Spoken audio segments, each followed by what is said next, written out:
cowok yang bertanggung jawab tuh sebenarnya banyak, tapi daripada segi paket luarannya tuh kelihatannya kurang menarik. Sebagai muslim, Oke. konsep sebagai career woman tuh nggak wujud. Kenapa begitu, Pak? Karena tanggung jawab menafkahin keluarga adalah tanggung jawab suami. 3, 2, 1, yeah!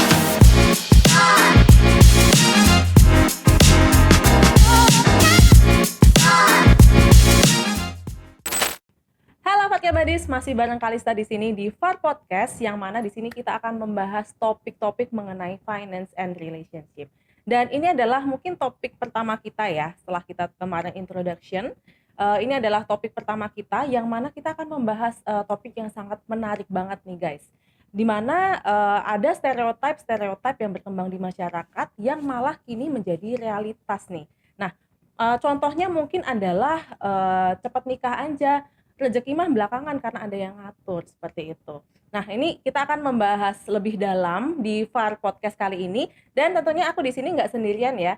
Ada Bapak CEO kita yang sangat ganteng dan sangat keren di samping aku nih, guys.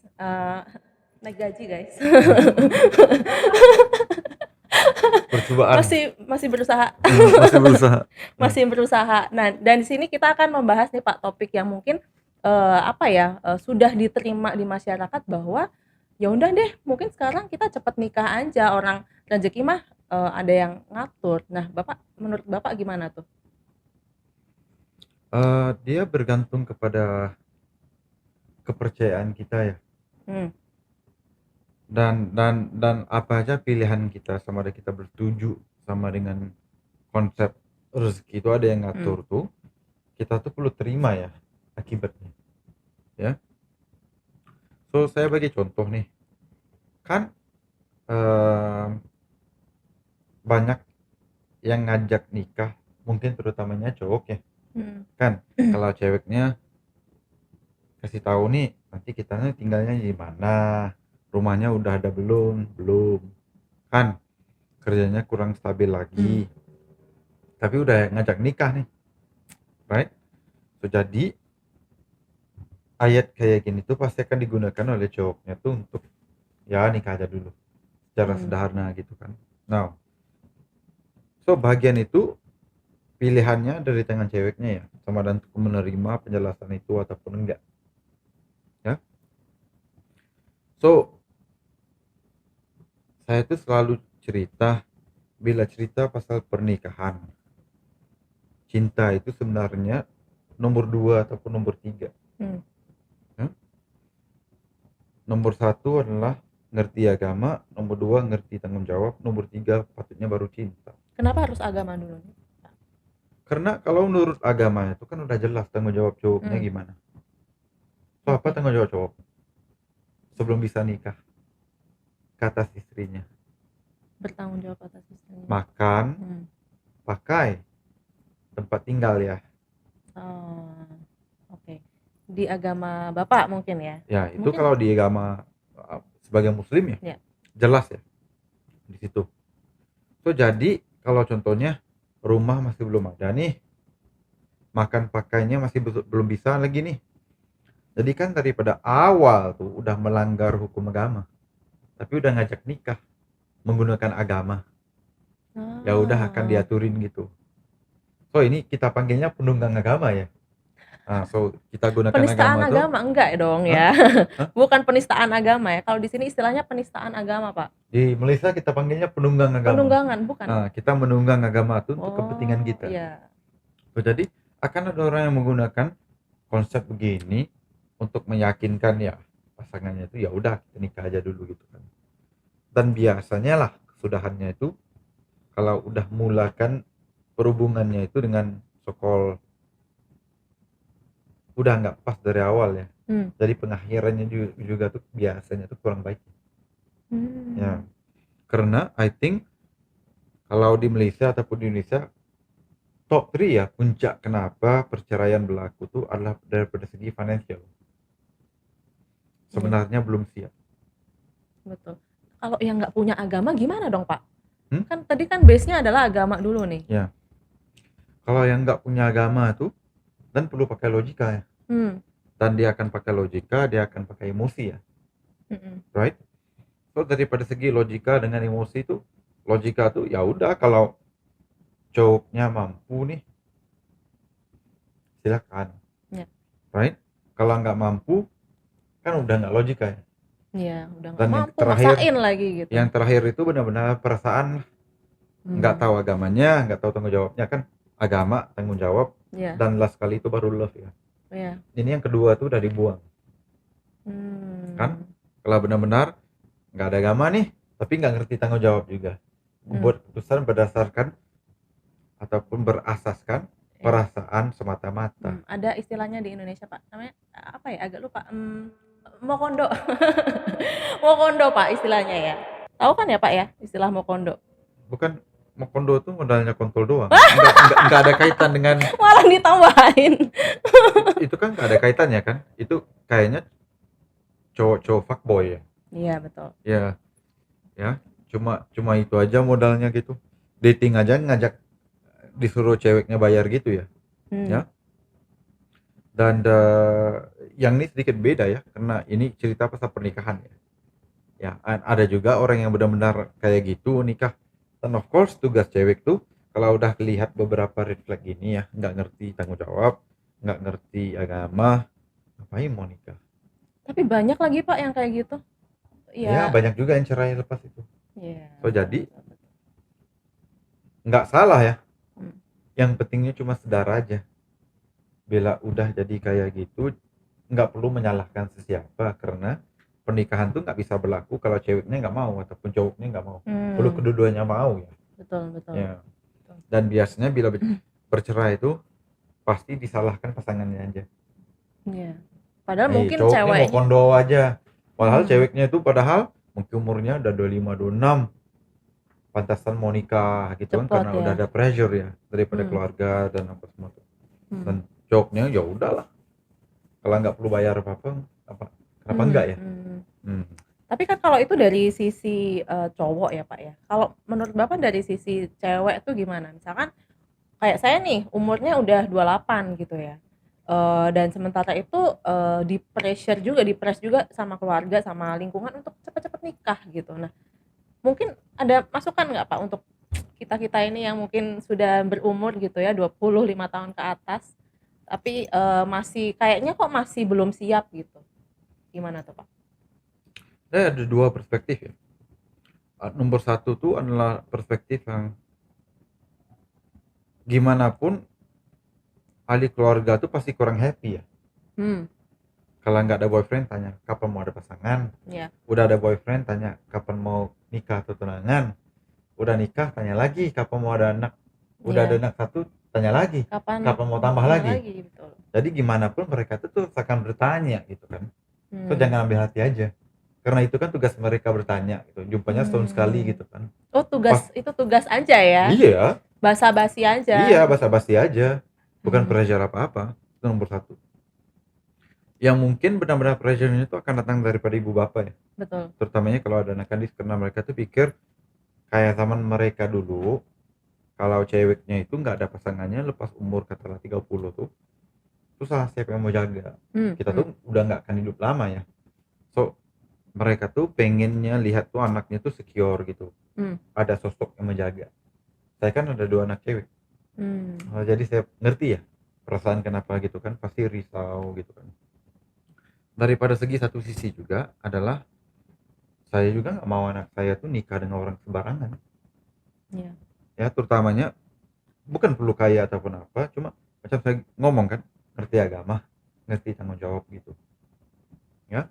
Karena nomor satu tuh hari ini kalau kita lihat pernikahan more than 30% ya pernikahan di Malaysia dan juga di Indonesia tuh berakhir kepada perceraian. Nomornya bukan sedikit ya, 30% ya, more than 30%. Dan nomor itu akan naik lagi ya in the future. Dan the last thing yang kita mau tuh adalah karena pressure keluarga ya udah nikah. Dan sebagai cewek tuh lepas tuh hamil ada anak lalu ditinggalin oleh suaminya. Ya.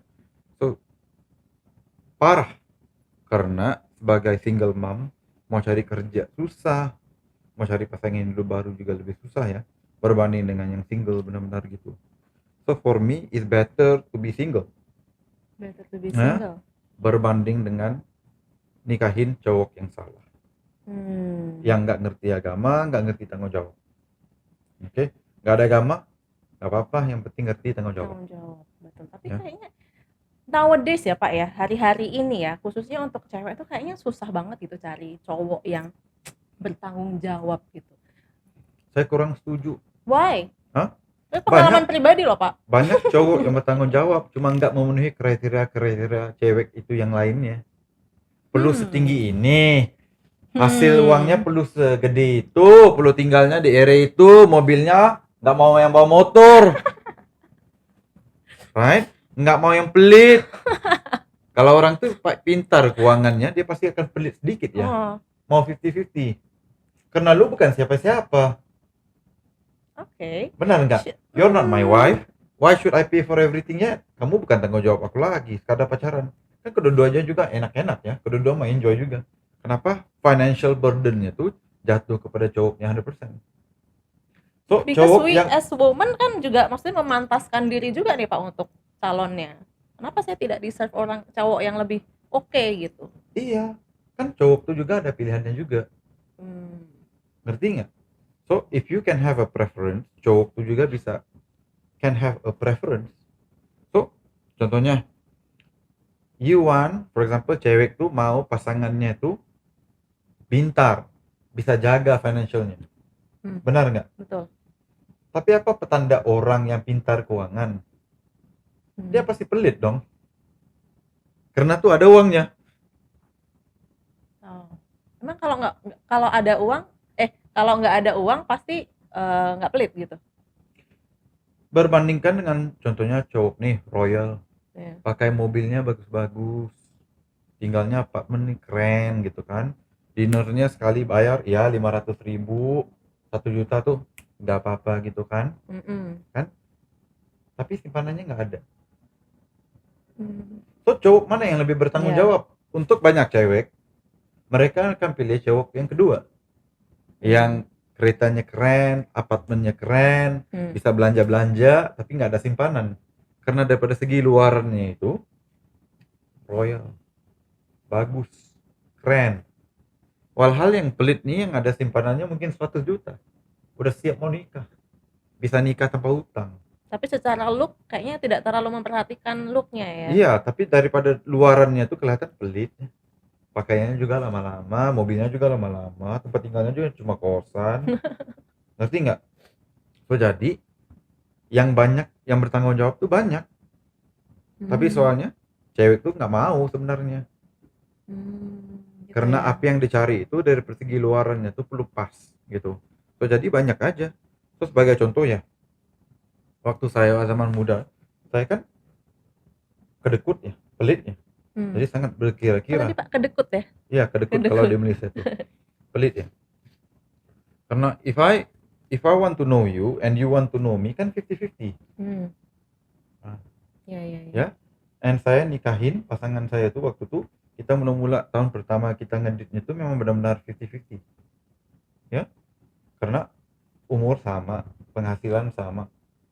Saya mau kenal lu juga mau kenal saya. Kan? Tapi bila udah nikah ya udah, saya tunaikan tanggung jawab saya. Right?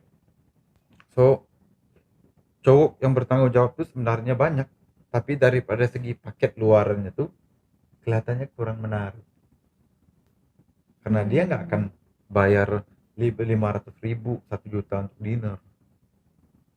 Lebih baik dia save uang untuk nikah, save uang untuk beli mobil untuk keluarga, save uangnya untuk beli properti.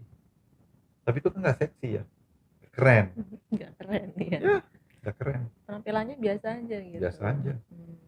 So jadi I always say the reason why women are single is not because of men, it's because of women. Because Kesalahan cowok kita hari ya, Because cewek. cowok hari ini lebih tinggi pendapatannya berbandingan cowok 30, 40, 50 tahun lepas. Kalau kita comparekan dengan zaman papa kita ya, hari ini cowoknya earn more. Tapi hari ini juga ceweknya juga ada Instagram. Lihat teman-temannya ke Bali tetap bulan nih sama cowoknya aku nggak bisa dapet pasangan yang kayak gitu. Kalau nggak ada yang kayak gini, aku nggak mau deh. Betul nggak tuh guys? So jadi you are disqualifying yourself from dapat pasangan yang baik. So for me, saya kurang setuju dengan yang cakap cowok yang bertanggung jawabnya sedikit. Enggak, bagi saya banyak. Cuma mereka tuh akan keluar daripada radar pemerhatian karena mereka nggak keren.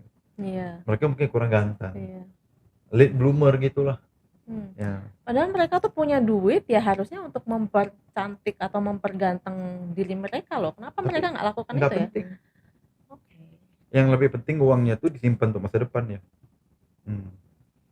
I see. Setuju nggak guys? Kalau kalian setuju atau nggak setuju mungkin bisa komentar di kolom komentar ya guys ya. Gimana pendapat kalian? Nah, saya bagi contoh aja ya.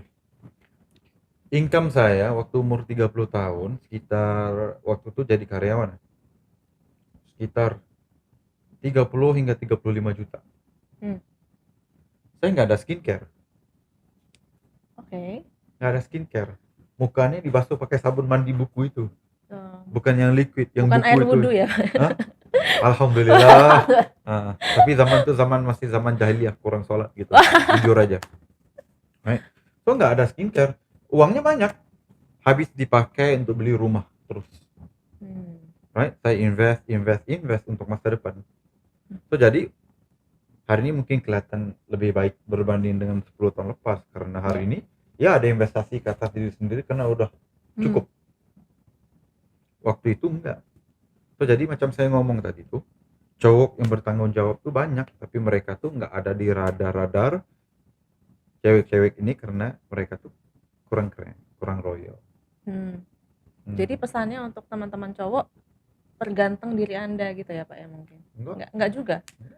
Karena cowok itu lagi lama mereka single tuh sebenarnya lebih banyak pilihan mereka. So jadi nasihat saya kepada cowok, nggak perlu keburu-buruan memilih pasangan yang salah, sama aja kepada yang ceweknya juga. Right? Jangan pilih pasangan yang salah karena memilih pasangan yang salah tuh harganya sangat mahal. I see.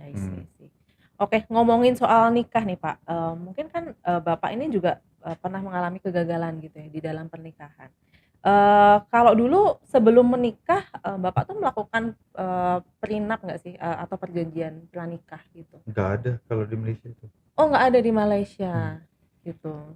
So pertama kali saya dengar konsep ini, of course di Western world ya, di negara kayak Eropa ataupun US ya, whereby prenup is popular. Tapi perjanjian perkawinan itu pertama kali saya dengar kalau di sini itu di Indonesia. Saya nggak pernah dengar kalau di Indonesia nggak ada prenup. Padahal itu it would be matters ya Pak ya kalau misalkan dilakukan oleh semua pasangan di Indonesia ya. Menurut Bapak gimana? Bergantung karena first paksi kita ataupun kiblat kita itu apa. So kalau kiblatnya contohnya kan melihat perkawinan itu sebagai ibadah, itu nggak diperlukan. Karena contohnya daripada segi muslim ya udah jelas tanggung jawab suami, tanggung jawab istri dalam pernikahan dan perkawinan. So yang lain itu semuanya ekstra aja. Tapi kan itu cuman apa ya, usaha untuk kita tuh bisa berjaga-jaga kalau ibadahnya nanti di tengah jalan ada hambatannya nih gitu Pak, gimana? Hambatannya itu adakah karena benar-benar salah sendiri ataupun gimana? Karena kita kan pasti ada ujiannya ya. So contohnya hari ini kerjanya bagus tapi dibuang kerja gitu kan. Itu kan bukan salahnya ya. Udah dibuang jadi gimana lagi? Perusahaannya udah tutup gitu kan. But ada orang contohnya ujiannya tuh beda, diganggu oleh cowok lain atau diganggu oleh cewek lain gitu lah, right? So bagian itu ya mungkin perlu ya persetujuan kesepakatan daripada awal. Tapi ya kalau mau lebih jelas waktu itu terpulang sih, for me there's no right ataupun wrong ya untuk memberitahu ekspektasi itu dari awal ya. So biar jelas aja, I think it's good to have. Kalau nggak ada juga nggak apa-apa kalau udah tahu tanggung jawab. It's good to have. Tapi menurut Bapak isi dari perjanjian pranikah yang krusial atau penting untuk ada di perjanjian itu tuh apa aja sih Pak? Misalkan soal keuangan kah atau apa gitu mungkin? Nggak tahu, karena saya nggak pernah melihat ya, nggak pernah explore juga ya. So jadi I don't know apa isi pentingnya.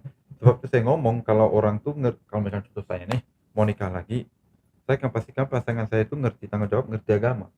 Itu aja. Kedua, dan nggak perlu perjanjian karena ya udah if you ngerti tanggung jawab, ngerti agama, kayaknya kita akan oke. When you don't understand tanggung jawab, don't understand agama, dan you want to do thing based on your feelings ya, itu jadinya bahaya. Macam baru tadi kita bahaskan kan, Mbak Jihan ya ngomong, Iya. dia berantem sama suaminya. Kan kalau cowok tuh perilakunya tuh kalau udah berantem tuh nggak ada minta maaf. Mau pengen ML lepas tuh lupakan aja. Kan daripada segi lain, sisi ceweknya tuh dia tuh mau dipujuk dulu, baik-baik dulu, baru ada mood mau ML gitu kan. Nah itu kan berdasarkan emosi ya. Itu menurut saya menunjukkan orang tuh nggak ngerti tanggung jawabnya. Nafkah batin itu tanggung jawab. Jadi ini perbualan perasaan, emosi untuk orang yang sebenarnya benar-benar kurang ngerti tanggung jawab sebagai istrinya itu apa. Ya, so for me, bayangkan aku tuh sebagai cowok, right? I go and say, kamu bulan ini kurang ya layanan kepada aku sebagai istri. Jadi nggak ada nafkah loh. Aku nggak mau bayar rumah loh. Aku nggak mau bayar kereta, mobil. Karena ya ngapain? Kamu nggak menunaikan tanggung jawab, jadi aku juga nggak mau menunaikan tanggung jawab aku. Wah itu langsung gua bejek tuh Pak kalau gitu Pak. Jadi ngerti nggak? So if you are talking about perasaan nggak akan habis. Sebab tuh kalau orang tuh nikahin atas dasar sayang ataupun cinta, susah mau kekal lama karena itu kan sebentar aja mau hilang, bisa hilang. Udah kurang cantik atau kurang ganteng ya udah kurang rasanya. Kan kalau nggak ngerti tanggung jawab ya udah geli, nggak mau, right? Jadi nikah untuk apa? Ya? So jadi bagi saya sangat-sangat penting untuk orang tuh ngerti tanggung jawabnya apa. Oke. Tapi ya ngomongin soal perjanjian pranikah ini ya Pak, logically speaking kan kita harus ada kayak kesepakatan mengenai pembagian harta gono gini lah, terus kemudian apalagi ya kalau misalkan selingkuh nanti ada dendanya nih berapa, terus mengurus anak gimana, atau mungkin nanti kalau misalkan kita ngejagain gitu akan ada perceraian nanti kayak gimana kayak gitu. Nah, bukannya itu penting ya Pak di perjanjian pranikah ini, meskipun ya kita menikah memang dasar utamanya adalah karena beribadah gitu kan. Nah, gimana tuh Pak?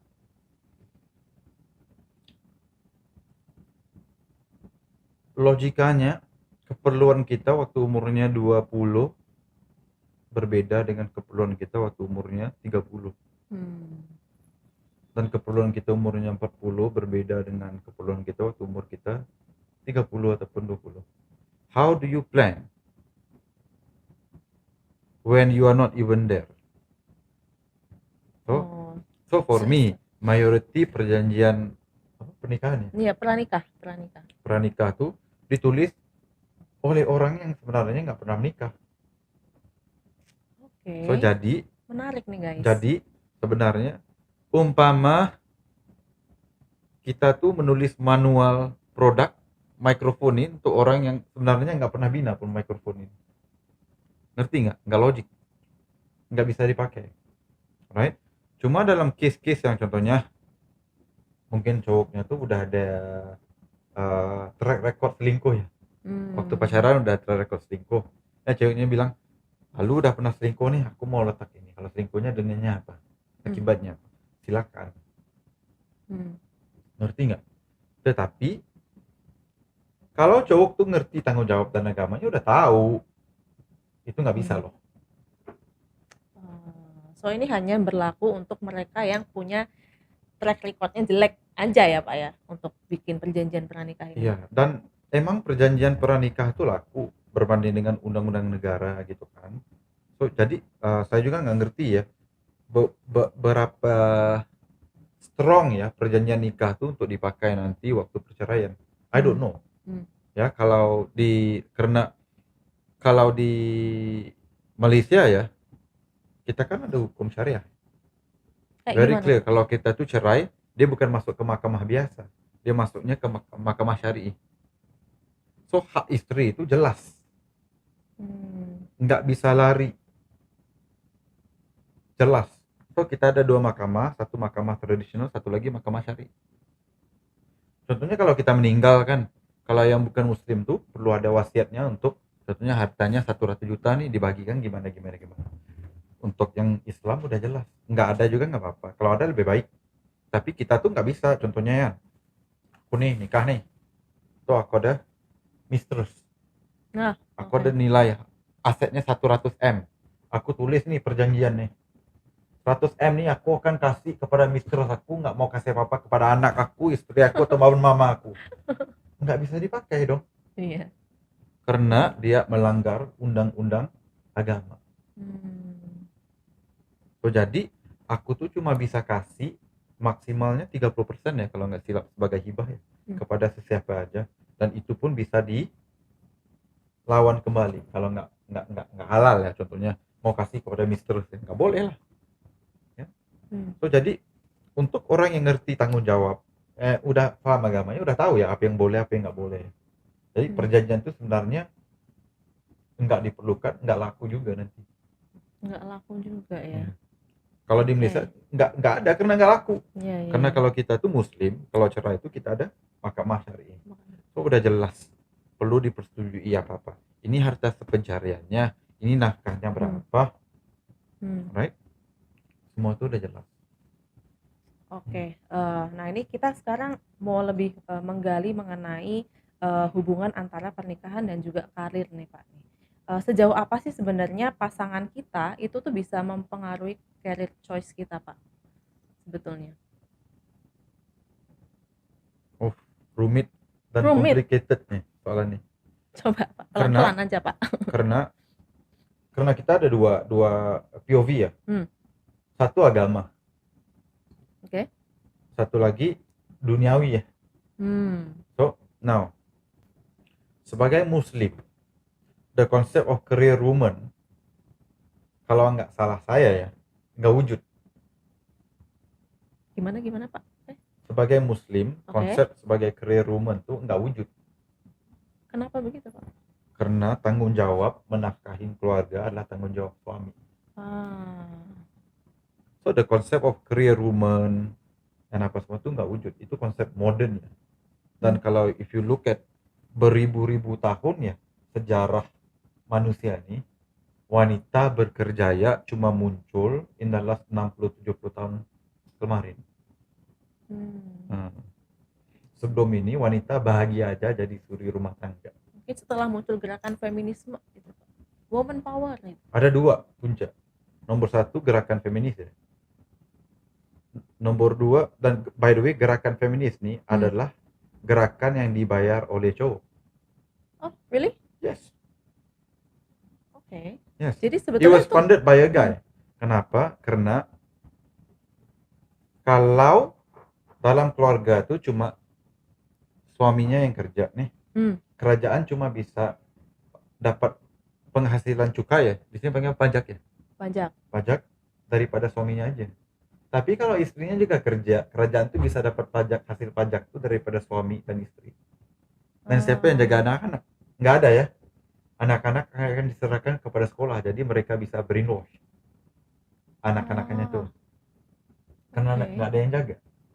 So gerakan feminis ini ditajak oleh lelaki cowok untuk menaikkan penghasilan pajak negara. Oh my god, ini something new juga nih, aku baru tahu juga nih. Go and read up ya. So jadi itu nomor satu ya. Dan apa tadi soalannya tadi? Sejauh apa pasangan bisa mempengaruhi karir? Ya. So macam yang kita ngomong tadi kan, the concept of career nih, kalau lihat dari segi agama, daripada segi even agama Kristen ataupun agama Katolik. Islam, kan nggak ada coverage yang cerita pasal woman dan kerjaya ya, Iya. nggak ada, Ada nggak ya? nggak ada, Nggak ada ya. nggak ada. So tanggung jawab wanita tuh dari segi agama jelas, menjaga keluarga, right? Gitu. Dan tanggung jawab suami juga jelas, itu persegi agama. So apa yang kita akan bahaskan sekarang ini semata-mata adalah duniawi, jadi maksudnya nggak ada hukumnya persegi agama ya, salah ataupun enggak ya. Ya, so dari segi duniawi ini sekarang ini ceritanya benar-benar POV ataupun pendapat aja, so nggak ada kaitan dengan Tuhan ya. So yang ini kita perlu jelaskan. Now daripada segi tanggung jawab pada pasangannya, I don't know, for me personally for me, saya nggak kisah ya, pasangan saya tuh dulu saya kisah, mantan istri saya itu saya nggak kasih dia berhenti kerja, karena saya itu dibesarkan dalam keluarga yang whereby mama saya bekerja dan dipaksa berhenti oleh arwah papa, dan bila dia dipaksa berhenti itu dia dibully di rumah karena udah nggak ada penghasilan, udah nggak bisa lawan kembali. Kalau dulu income-nya sama-sama ya, penghasilannya sama, mama bayar rumah papanya, gitu kan. Tunggu dulu Pak, kisah tadi itu apa ya? Kisah, cerita, berkeluh kesah. Kisah itu kayak pengalaman ataupun cerita lah ya. Bercerita. Oke, lanjut Pak. Ya. So jadi bila saya itu lihat kayak gitu, jadi maksudnya saya itu nggak percaya diri aja, mungkin karena aku pikir mungkin kalau mantan istri aku tuh nggak kerja, aku juga bisa bully dia juga, gitu kan. Oke. Karena ada darah papanya gitu. Jadi dulu terpikirkan untuk membuli mantan istri itu Pak? Enggak, I don't want to be like that. Therefore she has to have a career. Of course. Ngerti? Right? Itu nomor satu. Nomor dua tuh daripada segi career choice tuh, I will take bigger risk in terms of career. Right? I will do business, I will take more risky career dan apa semua tuh. And my mantan should have a very stable career in the event I was wrong in my career choice. We are still okay as a family. Because I suffered when my dad paksa arwah papa paksa my mom tuh berhenti kerja, dan sudahnya bisnisnya juga jatuh tahun yang sama. Ya. So daripada segi itu, I don't want my ex-wife tuh berhenti kerja karena takut sejarah tuh berulang lagi kesan anak-anak ya. So I remember waktu tahun itu 2 tahun itu benar-benar kita tuh makan nasi sama telur, itu lauk hari-hari ya. Dan saya tuh mulai kerja umur 13 tahun, bantu papa saya buka car wash, cuci kereta karena memang udah nggak ada penghasilan lain. Dia dibuang kerja, bisnisnya juga jatuh. Ini waktu 97-98 ya. Yep. So jadi memang banyak orang yang jatuh waktu itu termasuk keluarga saya. So for me, ya udahlah, I can take a little bit of risk, but my mantan istri ambil kerja yang lebih stabil gitu. That's how I think. Now today, daripada segi financial, karena itu 10 tahun lepas, 15 tahun lepas ya, waktu baru mau mulakan career, belum stabil lagi. So hari ini alhamdulillah financialnya udah lebih oke. So kalau saya ini, contohnya ada pasangan lagi nih, so it's up to my pasangan ya. Kalau dia mau kerja, ya udah silakan. Dia mau jadi suri rumah full time juga nggak apa-apa. Ya terserah pada dia. Yang penting dia ngerti tanggung jawab, karena banyak wanita yang berkarir tuh biasanya menggunakan alasan karir untuk tidak menjaga keluarga sebaiknya. Capek nih, jadi nggak ngurusin anak-anak, nggak ngurusin suami. Oke. Menarik nih. Jadi sampai dalam batasan apa seorang istri itu bisa bekerja nih Pak, menurut Bapak? Dia tergantung kepada dinamik keluarganya gitu. So contohnya macam saya ini cowok yang alhamdulillah financialnya oke ya. So aku tuh nggak perlu pasangan saya itu ada penghasilan 30 juta, 50 juta, 100 juta per bulan, karena buat apa? It's not required ya. It's not required.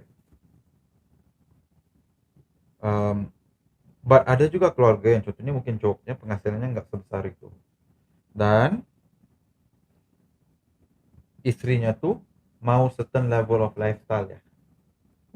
So gajinya nggak segede itu, tapi dia mau lifestyle-nya yang kayak gini. Banyak dong yang kayak gitu Banyak ya, lah, banyak banget. mau pakai Bag Hermes ataupun Iya. LV ataupun Dior. Goyard atau Dior kan, mau holiday ke Bali atau domestic holiday 2 kali setahun, overseas holiday sekali setahun. Nah kalau suaminya kurang mampu dan dia maunya lifestyle begitu, karena studi kita ada Instagram ya, dia lihat temannya kayak gitu, dia juga mau follow ya, which is funny karena Bernard Arnault, which is the CEO of LVMH, which is orang terkaya di dunia ya. Nah dia dengan Elon Musk sama ada nomor 1 atau nomor 2 ya, orang terkaya di dunia. Dia tuh jadi kaya karena banyak orang miskin mau kelihatan seperti jadi kaya, mau beli LV, mau beli Dior, kan semuanya dimiliki oleh dia, LVMH itu ya. So for me as a guy who's capable, right, who enggak kisah sama ada my partner kerja ataupun enggak, karena if you kerja kamu bukan kasih uang pada aku juga. Uang kamu tuh nggak ada gunanya untuk keluarga ini. You might help your father ataupun mother or your siblings ya, tapi nggak ada gunanya di sini karena that's my responsibility ya. Better you take care of the children instead gitu ya Pak. Iya. Nah, so for me it's okay to have a career asalkan keluarganya terjaga gitu. Ya.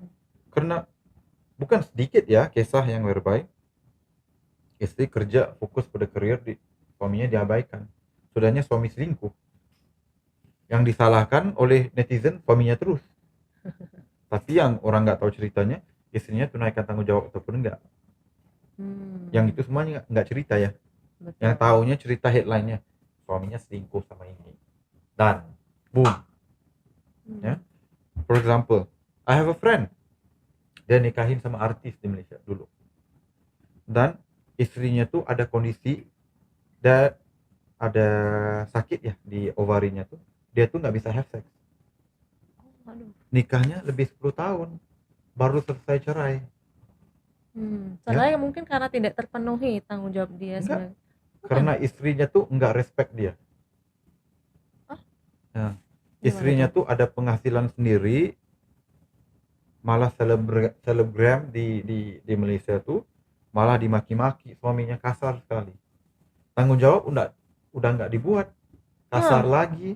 Nggak tahu diri banget itu. Dan sudahnya dia cerai ya. Dan sebelum dia cerai itu aku tanya, kok kamu pernah selingkuh nggak? Pernah lah bro. Gimana aku 13 tahun nggak have sex gitu kan ya. Dan salah dia juga kenapa dia pilih untuk nikahin cewek itu kan. Iya juga sih. So jadi dia perlu bertanggung jawab. Tapi sudahnya perceraian itu bukan straightforward ya. Menurut saya setiap perceraian itu pasti ada salah kedua-duanya, bukan satu aja. So kita tuh kalau kita dengar terutama cita-cita selebriti itu, kita tuh akan menyokong satu pihak aja biasanya. Tanpa tahu cerita penuh. So saya tuh selalu pikir semua masalah ada 3 cerita nih. Cerita pihak cewek, pihak cowok, dan cerita yang sebenar. Siapa yang bisa mengungkap ini Pak, cerita yang sebenarnya ini? Nggak akan ada siapa, cuma mereka berdua aja yang tahu cerita sebenar. Jadi ngapain mau menyokong, mau marah-marah karena si suami selebriti ini selingkuh, dimarahin suaminya juga di rumah tuh.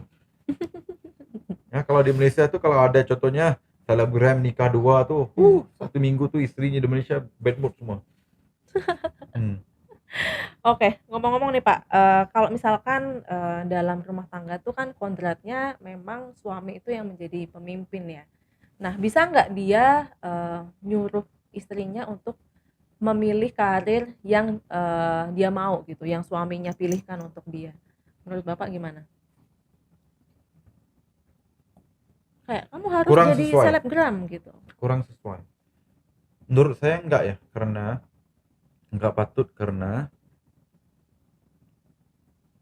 dia tuh ada life dia sendiri.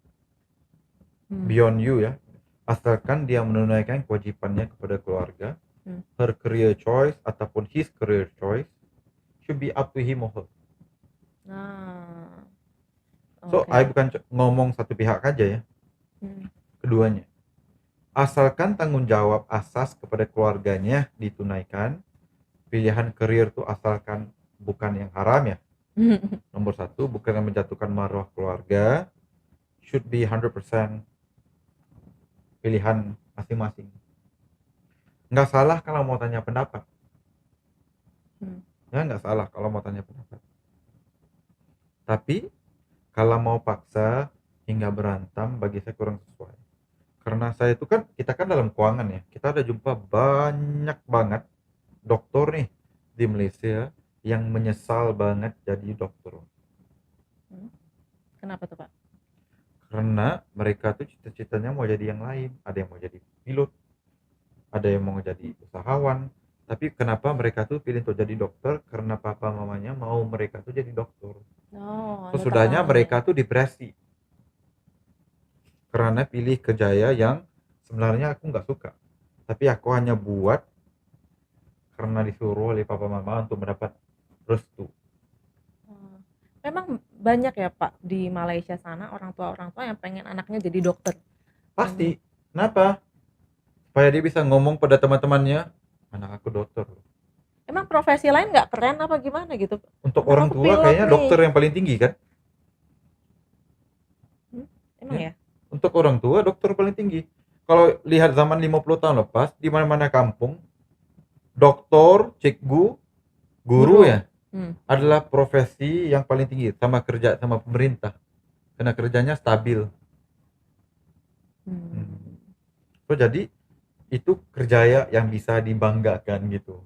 Jadi semata-mata karena papa mereka tuh ada ego mereka supaya bisa ngomong anak aku kerjanya dokter. Ya betul. Ya.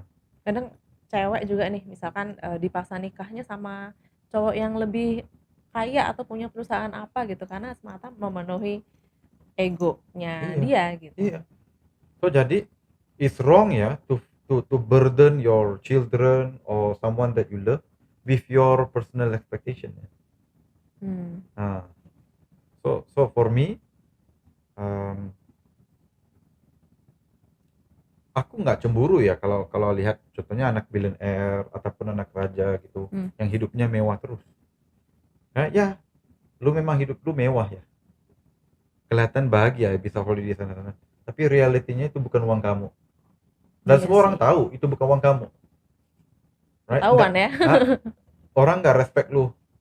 Orang cuma respectnya uang papa kamu gitu kan. Iya. So jadi, dan mereka juga sebenarnya banyak yang second generation ini yang ada depresi, minum terus. Karena semua orang udah tahu lu bukan ketua keluarga, yang ketua keluarga papa kamu. Right? So walaupun saya tuh lahir keluarganya miskin, nggak ada apa-apa, tapi hari ini berjaya naik atas usaha sendiri. Nggak ada orang ngomong itu karena papa kamu tuh menteri ataupun apa ya, billionaire ataupun apa. So jadi ada freedom di situ. Dan bagi saya sebagai cowok terutamanya sangat penting. Oke. Kalau menurut Bapak nih terakhir nih, gimana sih ini khususnya untuk teman-teman yang juga belum menikah ya, yang masih single dan ingin memutuskan untuk menikah. Sebetulnya batasan-batasan seperti apa sih dalam pernikahan yang sesama pria ataupun wanita nih harus sama-sama agree ini Pak? Batasan seperti apa nih yang kayaknya bakalan membuat pernikahan itu works gitu ke depannya?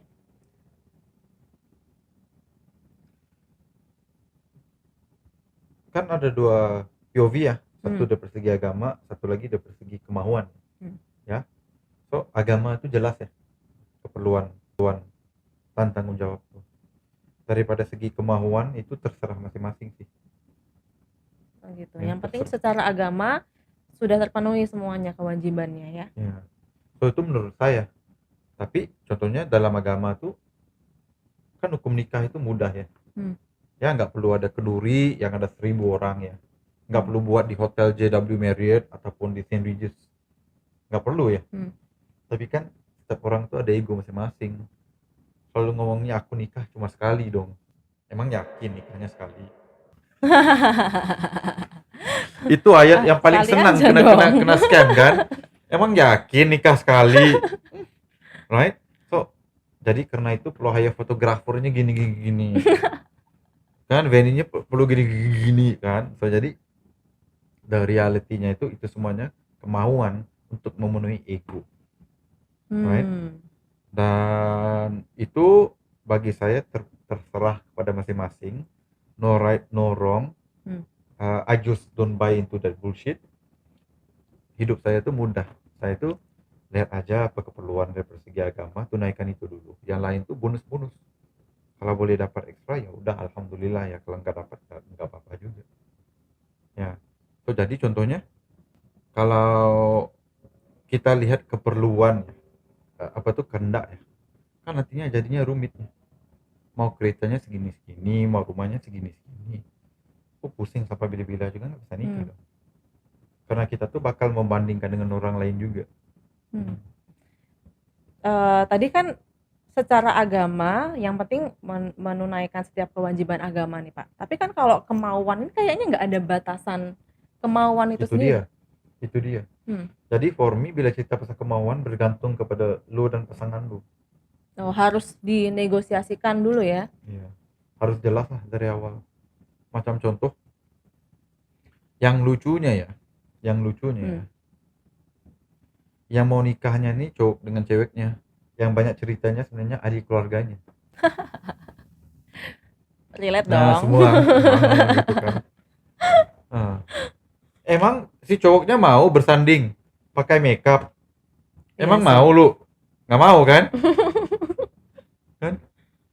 Nggak ada cowok yang mau pakai makeup, mau duduk bersanding biar orang ambil foto, nggak bisa makan juga, lapar kebuluran. Nggak ada yang mau kayak gitu. Tapi kita tuh buat karena memenuhi keperluan keluarga, biar keluarga tuh nggak kecil hati. Biar gengsinya tetap tinggi gitu ya Pak ya. Iya, karena nanti kalau nggak dibuat kendurinya segede itu nanti mungkin papanya teman-temannya, oh lu nggak ada uang ya. Gini doang nih pernikahan lu. Malah kenalannya yang dipanggil tuh kenalan anaknya benar-benar yang nikah nih sedikit dong. Iya. Yang lebih ramai itu kenalan siapa? Ah. Kenalan papanya, kenalan mamanya. Ya, so jadi kalau cerita itu nggak habis. Ya, so jadi banyak benda yang sebenarnya mudah dirumitkan karena adanya keperluan kehendak dengan ego.